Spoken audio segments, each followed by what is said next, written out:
I was nervous at first to become a CASA volunteer.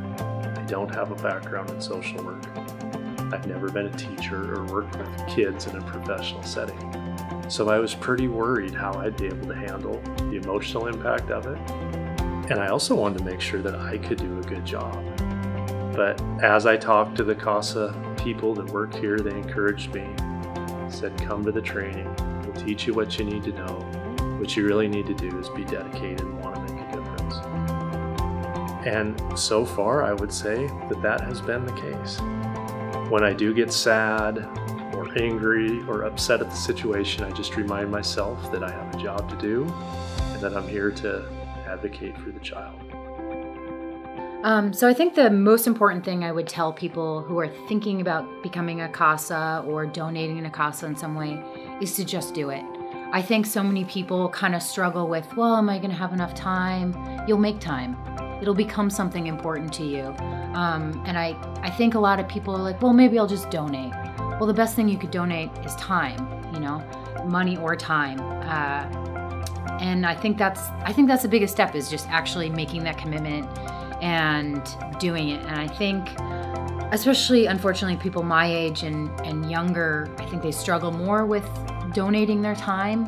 A lot of people I see, especially CASAs, a lot of them are older, they're retired, and that it's because they have time. Well, what about all these young people who have time too? I guess my best piece of advice is you'll make the time. It's something that's important, and these are kids in our community, and if we don't help them, it's possible that they might just slip through the cracks. So I think it's important to give back, and CASA is such an amazing program, and I think it really alleviates a lot of stress on the system and foster parents to have somebody that they can also be advocating for their kid in a different way. I think it's really vital. So I guess my biggest advice is just do it. Just try. Worst case is you'll find out, well, you can't do it, but at least you can say that you tried. So if you're interested in becoming a CASA, I would say make the move. It took me a while, a lot of, I should, and when I finally did, I knew it was for me. It's very fulfilling. You have no doubt in your mind that you're providing a service for these children, a much needed service. It's a great opportunity, and you learn so much through it as well. So it's a great purpose. It's a great purpose in life. If you don't have a lot of extra time and you have money, then giving to a program such as CASA is a huge support, much needed support.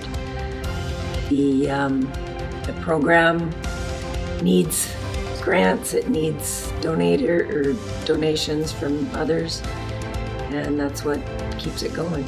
So feel free to give. If you have any affinity for children, if you have any care or love on how these kids turn out, CASA is the answer. I have found that it has just increased my whole outlook on these kids.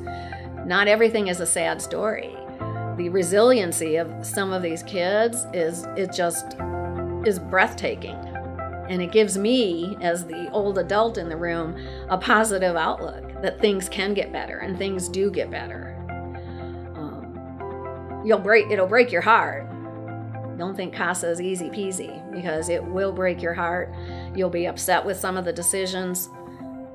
But if you stay focused, the bottom line is everybody really wants the best interest of the child.